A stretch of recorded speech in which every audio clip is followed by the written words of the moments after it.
everybody, and welcome to the Chat Show podcast. I'm your host, Justin Everett. Today on the show, as always, I'll be sharing a crazy slash intense slash unbelievable story from my life. I have my co-host Tyler here with me to experience all the craziness as well. So if all you fine folks are ready, and Tyler, I know you're ready, let's get started with my story today here on the podcast. Hit girl who rode my bus back when I was going to middle school, and her name was Daisy May. And yeah, she was really country and hick. She wore overalls, and under the overalls she wore a white shirt with cow spots on it and a straw hat, and she didn't carry a backpack. She carried a potato sack. She put her books and all that school supplies in the potato sack, and I thought, well, maybe she's doing this as a dare. Maybe she's going to school like in one of those agricultural classes. But no, I saw her carrying this every day. She'd be dragging it, and she'd wear that same outfit that I said every day. And again, I thought she was involved in some sort of dare or something, but no. She was the true definition of a hillbilly redneck. She lived in a trailer park because it was on my bus stop, all that stuff. So yeah, this girl was like living proof of what a hillbilly slash redneck was, because there's a difference. The hillbillies are the people like who live in the mountains and the hills and who don't have like any luxuries, and they make the moonshine. The rednecks live in the trailer park and have luxuries. She was like a combination of both. That's why I say hillbilly slash redneck. So anyway, she did something just kind of funny. You think it's hilarious, but anyway, we were on the bus one day, and back at this time, that State Farm commercial where the guy goes, like a good neighbor, State Farm is there, with a hot tub, then the hot tub shows up. That commercial was brand new, and me and a couple of my friends were talking about it on the bus. And so we were like, I was like, have y'all seen that new State Farm commercial where the guy goes, like a good neighbor, State Farm is there, with a hot tub, then the hot tub shows up? Yeah, that's funny. And what was her name? Daisy May. Daisy May turns around, and at the top of her lungs, she always talks so loud, and we were right in front of her. She was loud.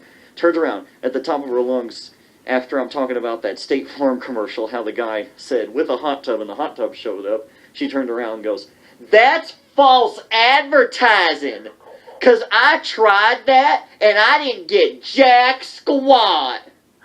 I did what they said on the commercial. I did. Like a good neighbor, State Farm is there, and I said with a wash tub and a bonnet for my mama. Nothing. I didn't get jack squat.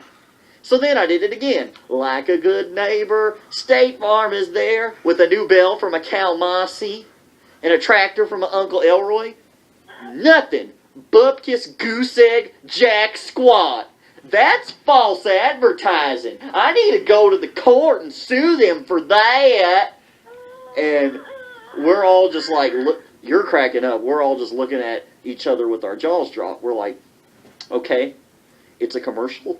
It's fake. It wasn't real. Second of all, if it was real and you could wish for something by singing that jingle, why in the world would you wish for a wash tub and a do they even make bonnets anymore? And a wash tub? Why not wish for a washing machine? I understand the tractor. Tractors are expensive. But out of all the things you could wish for, you wish for a wash tub and a bonnet and a cowbell? You are a true living version of redneck hick. Good gosh. Oh, man.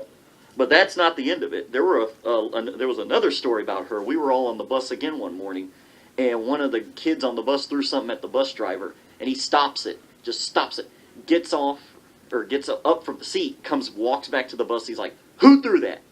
Well, I ain't moving this bus nowhere. Y'all ain't going to school until somebody tells me, comes forth, says, who threw that at me? And then Daisy May just stands up all loud. One of y'all better own up to it. I gotta go to school and get my education. And me and my friend, okay, I'll let you finish laughing. That wasn't a fart, that was you laughing. Anyway, me and my friend look at each other, we're like, no crap. You need all the education you can get. So there was that instance, and then there's I think another one. Then another time, she tried to bring a live baby pig on the bus. I'm telling you, this girl was the true living version of redneck. So the bus stops at her trailer park, and she's holding this little baby pig, trying to get on the bus, and the bus driver's like, you can't bring that pig on the bus. But he's my best friend. His name is Pipers. And he was like, I don't care who he is. You cannot bring him on the bus. And she says, I'm bringing him. And then he just goes off. Get that squealing, mud-ridden, slop-infested, curly-tailed, future BLT off my bus. She goes, fine. And she gets all mad and throws it, and you just hear, whee! When she throws it. I never told you that part, because she just threw it. She was so mad, she didn't even put him down. She just took the pig and threw it up in the air, and all you heard was, whee! It is not that funny, my boy. It's a little funny, but it's not that funny. Gosh. I gotta wait for you to calm down before I can tell the next story. Alright, calm down now. I don't want to kill you. I don't want to make you laugh so hard you can't breathe. Anyway, next one was one time a live chicken. She was about to get on the bus. She said, wait, I forgot my homework. Nugget. And here comes this live chicken running with a piece of paper in his mouth going, there it is. And she grabs it and she goes, thank you, Nugget. And then she gets, so apparently her pet chicken Nugget brought her homework. And again, she tried to bring it on the bus, but he said, you better not bring that clucking, freaking, feather-infested, future bucket of KFC on my bus. She was like, again, well, fine. And she threw it and went, when she threw it. Because again, she didn't set it down. She was so mad. She just threw it up in the air. And you just heard it go, what I don't get is, okay, even if you could bring it on the bus, how are you planning to get through the whole school day with a pig or a chicken? Yeah, I wouldn't bring it. Oh. Then, moving on up to high school, my junior year over at Temple High School, knew this guy. He was a black redneck, which was really rare, because there are black country people, but you don't see that many of them. But he was one of them, and his name was Boo. And I was like, what is Boo? What? No, that's his name. And I was like, you're kidding me. That can't be his real name. That's his name. And I was like, this kind of like on To Kill a Mockingbird, that Boo Radley. It'd be funny if his middle name was Radley, but his name was Boo. Oh, He was a black country guy, had buck teeth, wore Wrangler jeans, cowboy boots, and a snap button Western shirt. And I remember, of course, back in over there at Temple High, I used to do the talk show. And I had old Scoop as my co-host. Of course, the guy I told about with his grandma and the crazy adventures and the crazy stories. And he wasn't showing up to the rehearsals we were doing for the talk show. And he wasn't just showing up to the shows also. And I was talking to him, we were in the lunch line, and Boo was behind us.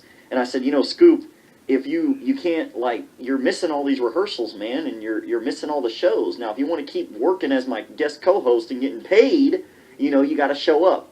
And then Boo turns around and just comes up to both of us and goes, with those big old buck teeth, what are y'all starting the company? And you're cracking up. And I go, no, I host a talk show, and he's my guest co-host, and he ain't been showing up, and so he ain't going to get paid. He's like, I don't know what you just said. So there was that, and then another time we had what you call spring fling. It was like a dance and a carnival inside the gym, and this is the last one. And so, like I said, Boo was in there, and they were playing all these hip-hop songs, but Boo was dancing country to these hip-hop songs. Like they were playing, Heartless, I think that's by Kanye West. It's a hip-hop song. And Boo starts doing this dance where he's acting like he's twirling a lasso, jumping up and down, going, yole, yole, yole, hee-hoo, yole, yole, yole, hee-hoo, yole, yole, yole, hee-hoo, yole, yole, yole, yole, hee-hoo. He's doing this to a hip-hop song. So he's doing that, and then the next hip-hop song comes on. It was like the Cupid Shuffle or something. And then he starts doing the same dance, jumping up and down, acting like he's twirling a lasso. This time, he grabs the waist of his pants while other hand twirling the lasso, jumping up and down, going, yippee-ki-yay, yippee-ki-yay, yippee, yippee, yippee, yippee, yippee-ki-yay, woohoo! And we're all just like, we're not even dancing no more. We're just stopped staring at him like, what are you doing? You are doing all, this isn't freaking, this is not a square dance. This isn't a barn dance. It's not a hoot nanny. It's not a hoedown. What are you doing? This is a city hip-hop dance. We're not in a barn. And he was doing like these country dances. Then, but what was funny is he started doing the line dance and everyone joined him.